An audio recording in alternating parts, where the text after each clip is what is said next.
அவர் என்கிட்ட காரணத்தை சொல்லிட்டு தான் கல்யாணமே பண்ணிக்கிட்டாரு. என்ன காரணம் அது? எங்க அக்காவுக்கு ஜாதகத்துல தோஷம். ரொம்ப வருஷமா கல்யாணம் ஆகல. கடைசியா ஒரு நல்ல வரன் கிடைச்சது. அவங்க கண்டிஷன் என்னன்னா, அவங்க வீட்டு பொண்ணை நான் கட்டிக்கிட்டாதான் எங்க அக்கா கல்யாணம் சொல்லிட்டாங்க. எப்படி இருந்தாலும் அக்காவை கட்டி கொடுக்கலன்னா என் கல்யாணத்தை பத்தி யோசிக்க முடியாது.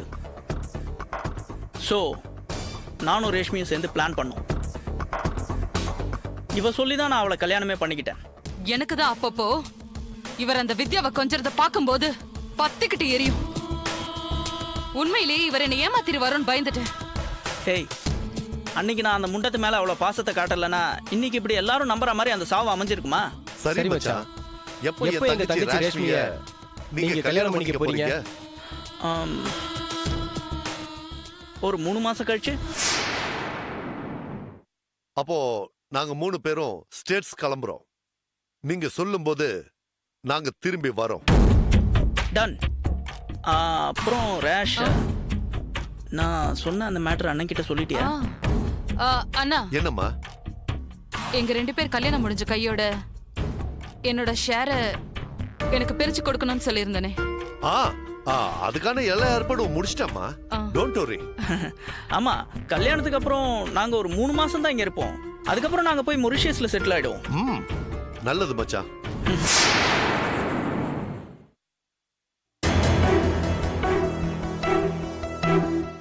என்ன பண்ணணும்?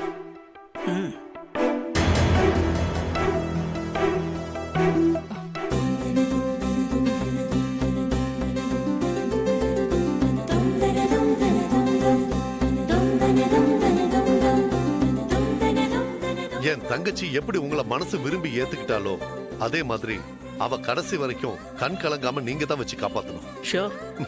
வாங்க. நீங்க 2 பேரும் சந்தோஷமா பல்லாண்டு காலம் சிறப்பா வாழணும். அதான் என்னோட ஆசை. நிச்சயமா. மா ரேஷ்மி, உதய் மாதிரி ஒரு நல்ல மனசுக்காரன் கூட என் தங்கச்சி வாழ கொடுத்து வைக்கல. உன்னையே என் தங்கச்சி மாதிரி நினைச்சு சொல்றமா. இவரை பத்திரமா பாத்துக்கமா. கண்டிப்பா.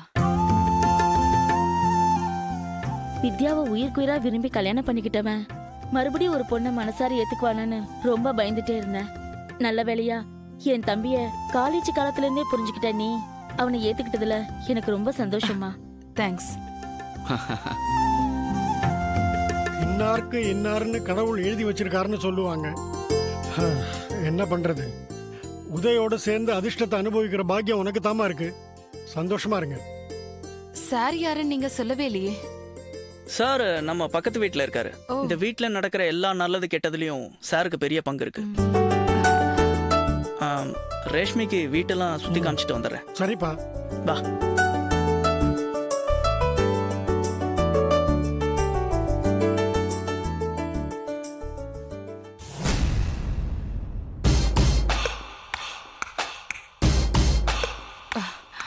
நைஸ்.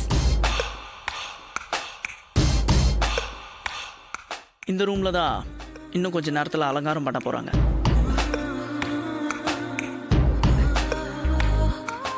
நம்மளோட ஃபர்ஸ்ட் நைட் இங்கதான் நடக்க போகுது.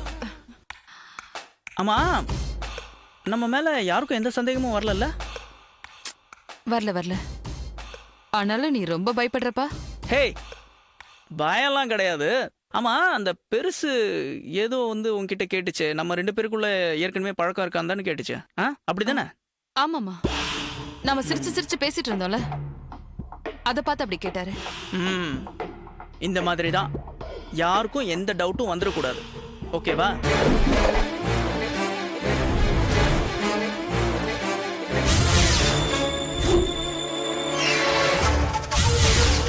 வீட்டுக்கு புதுசா கல்யாணம் பண்ணிட்டு வந்த பொண்ணு அடக்க ஒடுக்கமா இருக்கான்னு எல்லாரும் பேசணும்.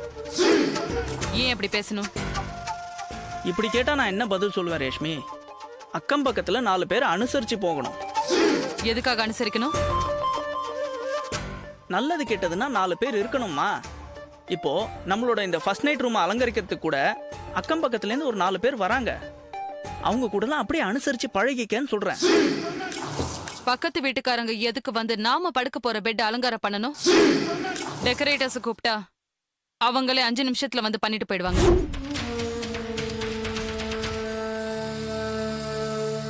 இந்த மாதிரி அடுத்தவங்களுக்காக வாழ்ற மாதிரி நடிக்கிறத நீ எப்ப நிறுத்துறியோ அப்பதான் நீ உருப்படுவ. அக்கா லைஃப் நல்லா இருக்கணுங்கிறதுக்காக தான் அந்த வித்யாவை நான் கல்யாணம் பண்ணிக்கிட்டேன்னு சொன்னியே. உன்னையே நம்பி உனக்காகவே காத்துக்கிட்டு இருக்கிற என்ன பத்தியும் அதே மாதிரி நீ யோசிச்சிருக்கணும் தானே? ஏய், இப்ப ஏன் நீ இதெல்லாம் பேசுற?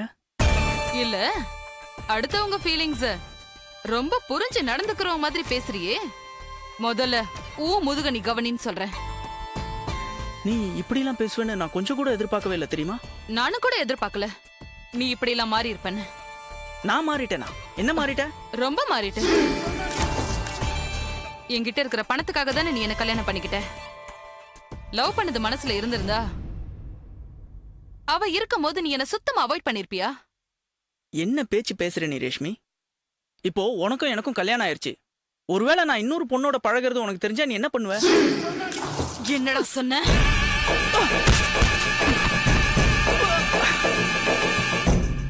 கொன்னுடுவேன். ரேஷ்மி, ஏய், அப்படியே மெரிச்சனா இன்னொரு வாட்டி வேற பொண்ணுங்களை பாக்குற வேலை வச்சுக்கிட்ட என் அண்ணனுங்க கிட்ட சொல்லி அன்னைக்கு நீ என்ன தூக்கி போட போனிய ஒரு குவாரி அங்கேயே தூக்கி போட்டுற சொல்வேன். இங்க பார், ஒன்ன நியாயப்படுத்திக்கிற வேலையெல்லாம் என்கிட்ட வேணாம். நான் சொல்லும் போது மட்டும் என்ன நீ லவ் பண்ணணும். அது மட்டும் தான் உன் வேலை.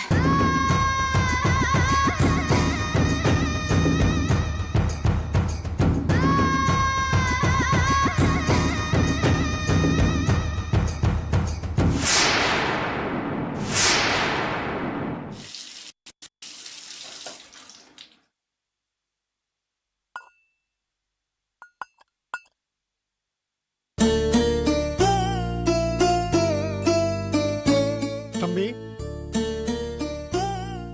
வாங்க மாமா. காஃபி கொஞ்சம் சாப்பிட்றீங்களா? இருங்க கொண்டு வரேன். பரவாயில்லப்பா.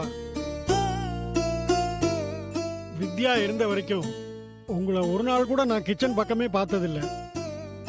இப்ப நீங்க கிச்சன்ல இருந்து வர்றதை பார்க்கும்போது இந்த வீட்டுல யாரோட ஆட்சின்னு ரொம்ப நல்லா புரியுது.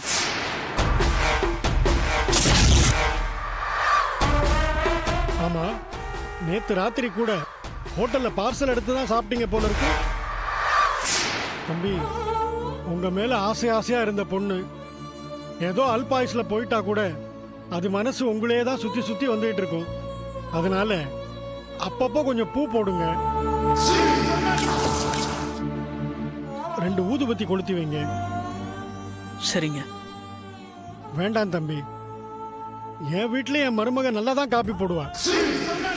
இருந்தாலும் மகாலட்சுமி மாதிரி இருக்கிற வித்யா கையில காஃபி வாங்கி குடிச்சாதான் என் மனசுக்கு திருப்தி.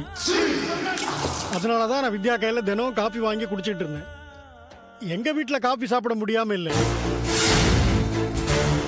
வித்யா இல்லாத வீட்டுல எனக்கு எதுவும் இறங்கல தம்பி, வேண்டாம். ஹே ஓல்ட் மேன், என்ன ரபிஷா பேசிட்டு இருக்க?